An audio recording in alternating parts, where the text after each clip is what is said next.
So next we have Dr. Ñusta Carranza Co., and she is an assistant professor at the School of Public and International Affairs at the University of Baltimore. And she is of indigenous Peruvian Quechua-speaking peoples from the northern Andes of Peru and of Korean descent. So thank you, Ñusta, for coming.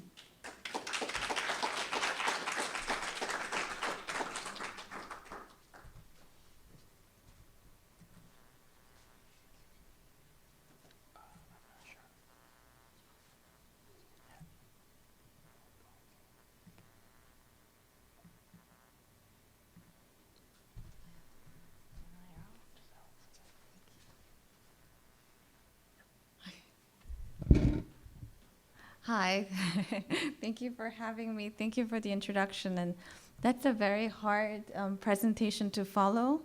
I don't have as much energy and enthusiasm, but I'm going to do my best so that you also feel like this is a continuation. So, Ñusta Carranza Co. from the University of Baltimore. I'm looking at genocide, the forced sterilization of indigenous peoples of Peru, and the meaning of justice.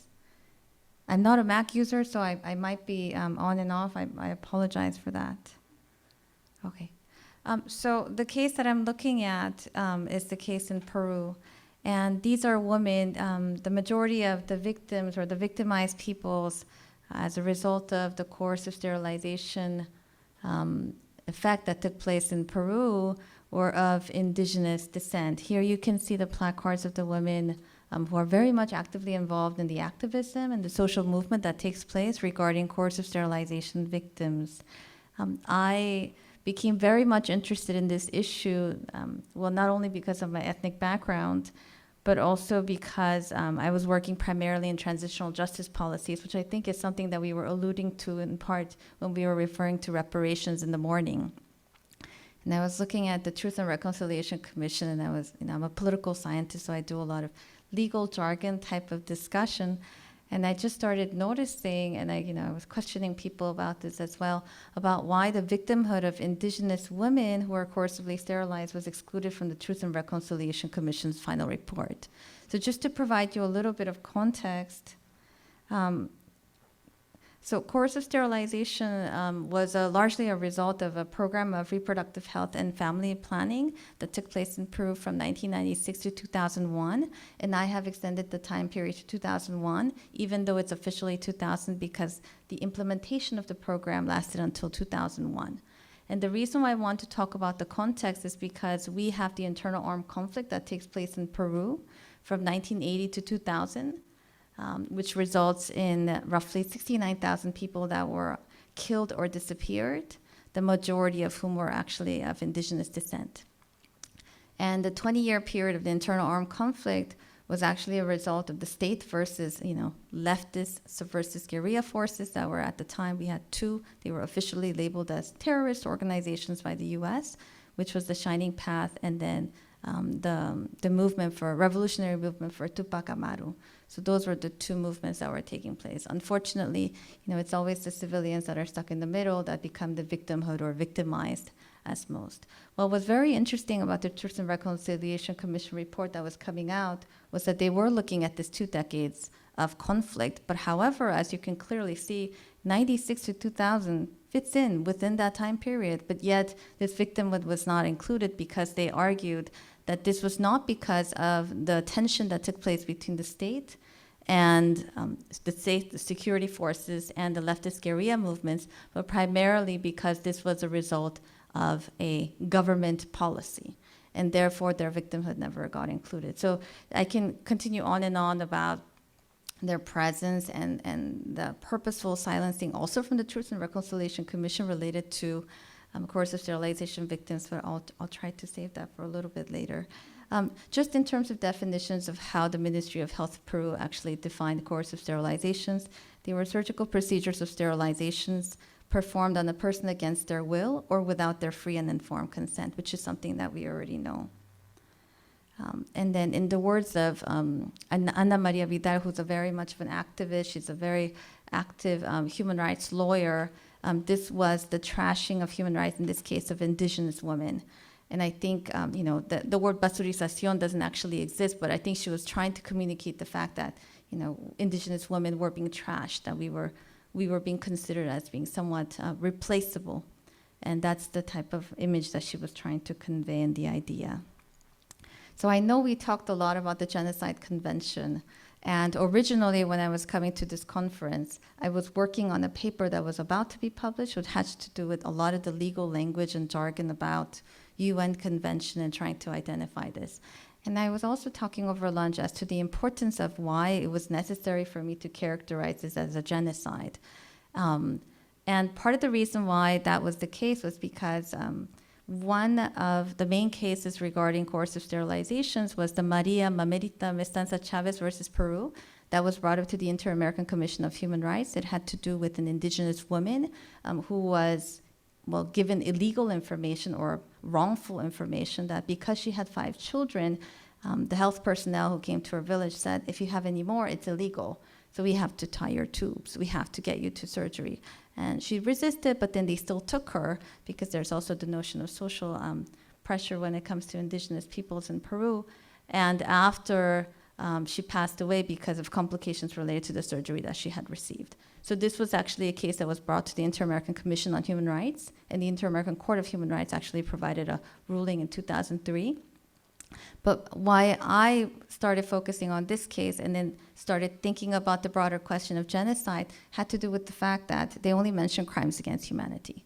And even up until today, we have one, I guess, successful case that has been, it hasn't been admitted yet, but it's in the initial phase of what they call a public investigation, where they're basically interviewing every woman that's involved in the court case, which is 2074 at the moment. And it took 20 years for that domestic court process to actually begin, where the people have to talk about, what actually happened to them. But even there, even the local NGO that is very much active has been in defense of women's rights and talking with, victims groups and having them include their voices. They still characterize this primarily as a crimes against humanity or more in terms of women's rights violations. And so is the same for the academic literature. They characterize this primarily as a women's rights violations and at most as a crimes against humanity. I'm not trying to identify that crimes against humanity is not enough, but I think there is something of the value of the weight of the word genocide and what that actually carries within Peruvian society, even though people might, in public discourse among friends, talk about the fact that this was actually genocide. It was important for me as a scholar and to contribute to the conversation that this was actually published, that this was written, that this was argumented, so that later, when there was a necessity in court, NGOs could bring it back and then use it in their favor. But as good friends of mine who are international human rights lawyers have noted multiple times to me, there's a reason why we don't go arguing about genocide, and it's because of the whole notion that we talked about all morning about intent. And that's why they don't want to bring it up. And I said, okay. But then they looked at me in a very nice way and they said, but you can do it as an academic publication. I said, okay. So let me try it as a political scientist. I'm not a lawyer, but let me try to do it so that it's at least out there. So that's how the conversation began. So let me go through this. I know you've already had enough of this discussion about the intention. And so we generally define this in terms of the mens rea and the actus reus. The mens rea has to do with the guilty mind, with the notion of intent. It's very interesting because I think I was able to find a lot of this information primarily from victims' testimonies. So there were not a lot of public testimonies that were being given up until 2014, 2016, but later on you see the emergence of women actually participating in public forums to talk about their case. So in the words of Luisa Pinedo Rango, she said she woke up and they told her that she could go back home.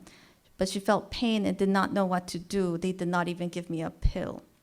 So post, sterilization, no medication was provided. This was actually the case of many women, as recorded in the Kipu Project, which is an open database that records or has been able to record a lot of victims' voices in terms of the experiences that they've had. And the way they've been able to do this is by giving women cell phones, prepaid phones, and that they've kind of tried to spread it across rural communities and in different areas so that then the women feel comfortable when they want to just dial this number and leave a little bit of a voice recording as to their experiences or what they want to share, if they want to share anything that is.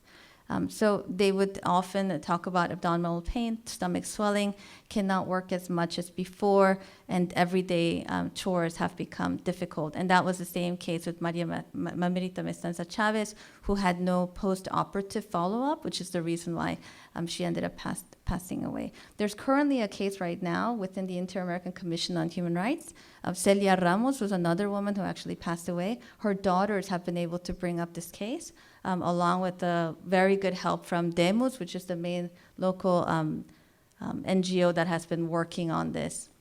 But there's still a lot of backlogs and a lot of delays. And I found out about this because I was trying to help another victim bring her case within the Inter-American Commission. And as I was talking to some NGOs in DC, primarily SEGIL is the one that gets involved with these women.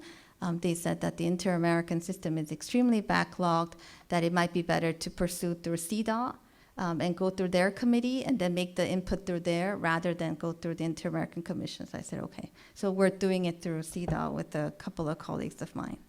The other thing that I wanted to emphasize, obviously, this was a policy that was intended to prevent births. Questions from victims as to why they were tricked, abandoned, and insisted to undergo surgery, and I emphasize insisted.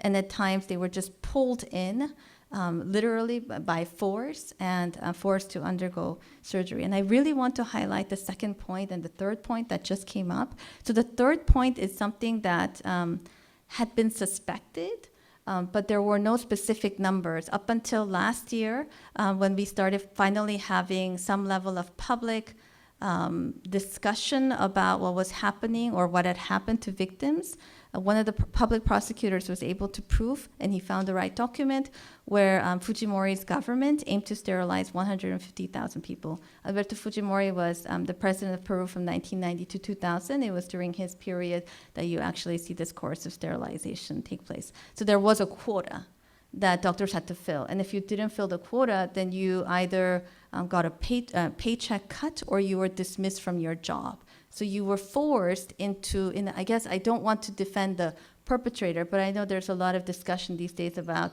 giving the perpetrator, their space to have their stories also told.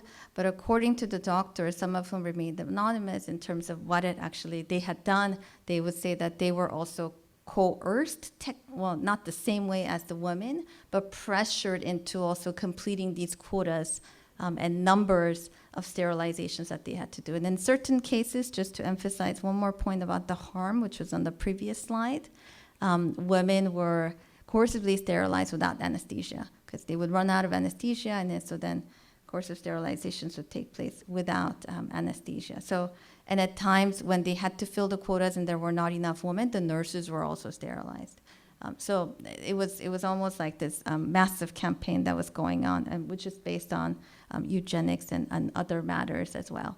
The target group, and I think this becomes important of another line of the mens rea, is that they were women.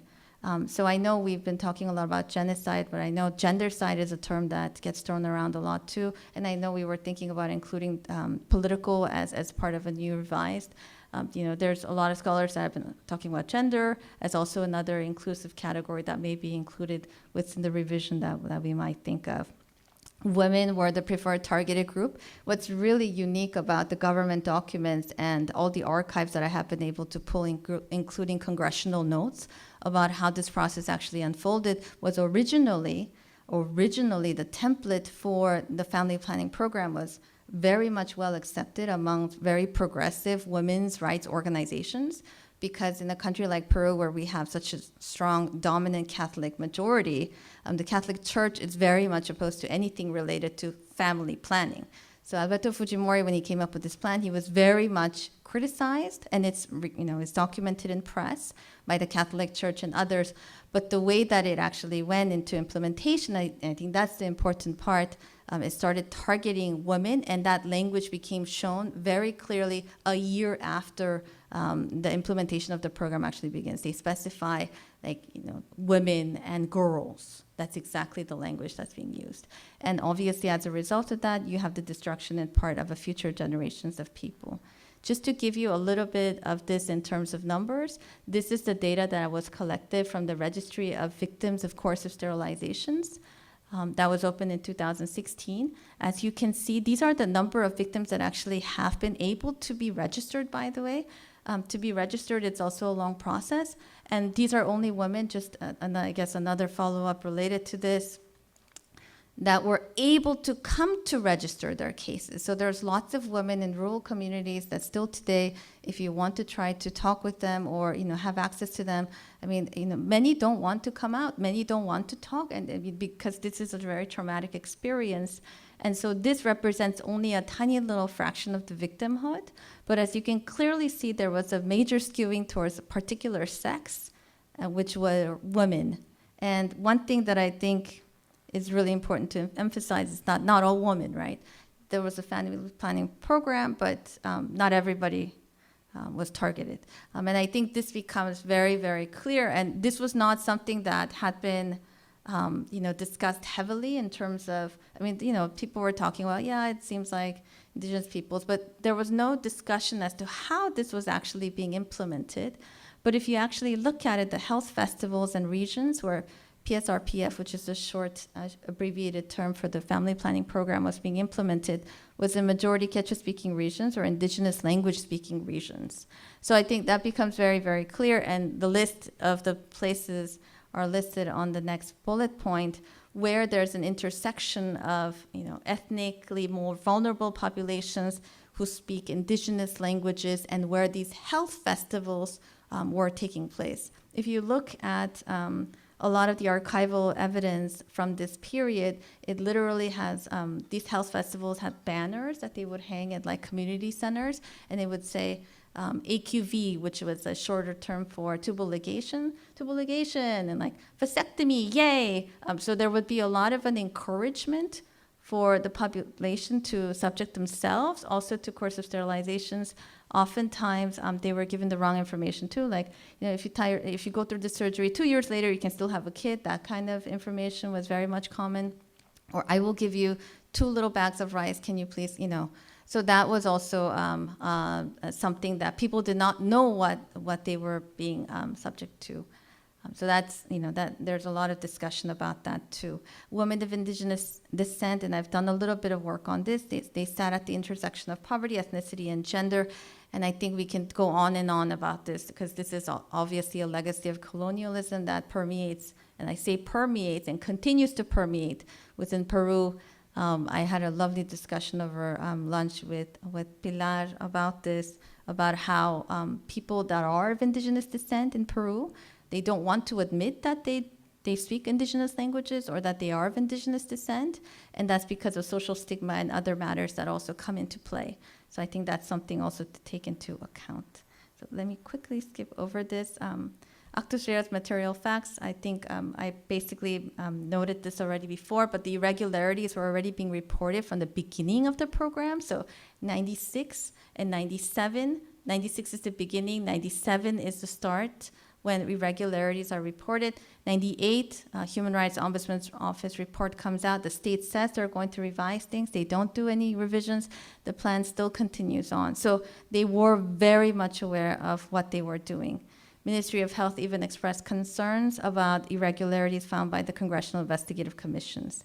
So this is a situation that they knew what they were doing and yet they continued on, which is, I guess a proving point regarding genocide. So let me just skip over to something that I think may be more relevant to our discussion. Justice. So one of the things that I started wondering about as I was framing these things in terms of genocide and looking at this case was this notion of justice. And primarily I started coming to this question because as I was working with victimized populations and victimized women, they kept saying, justicia, justicia, justice, justice. And I said, what do you mean? What justice do you want? Because I started noticing that most of the NGOs that were working with victims groups, aside from a few that are in the provincial areas, were actually all based in Lima, Peru. And they're run by, women that are not of indigenous descent.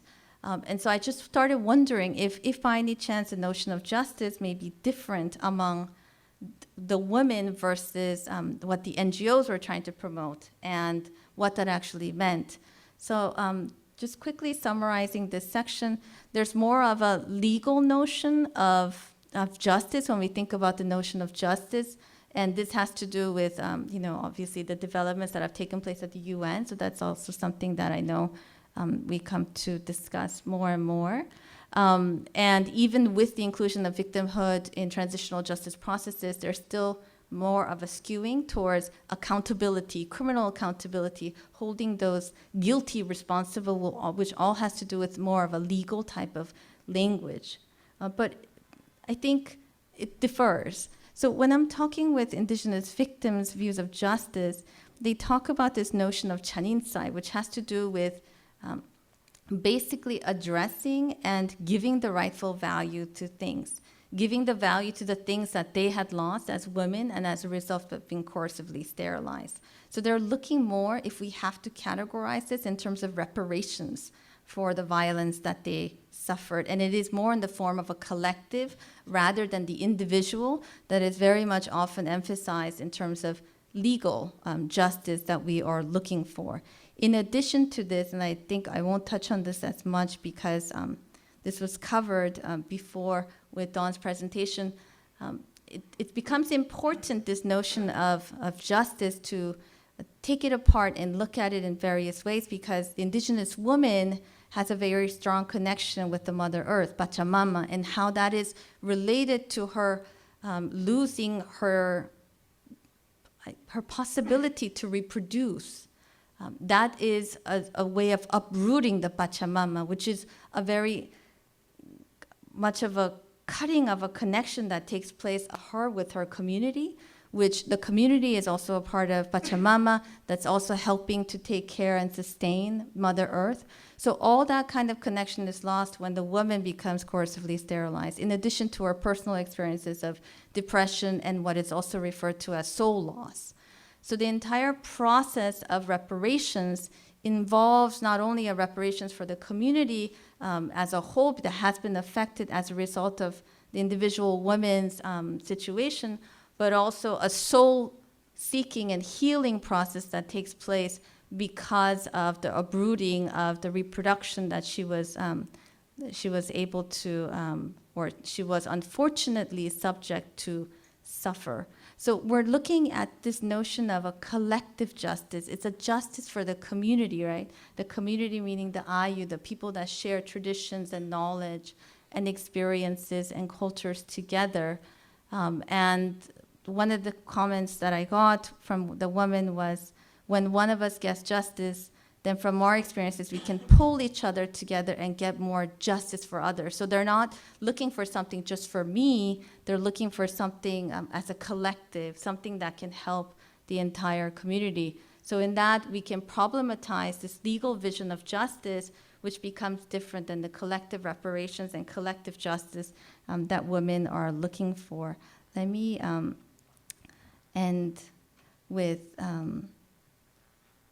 this slide. I want to emphasize that the reparations, or the type of justice that women are seeking for, the Indigenous women, it does not sit necessarily at odds with the legal search for justice. If anything, I think there's a prioritization, right?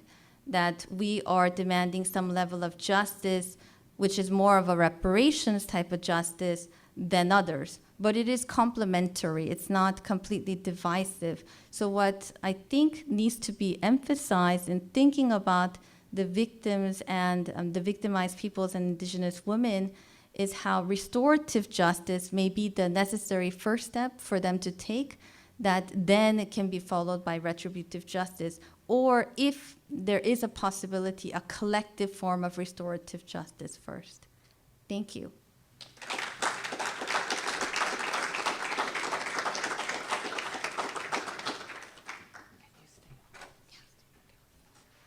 Hi, I thank you for your another informative and powerful presentation.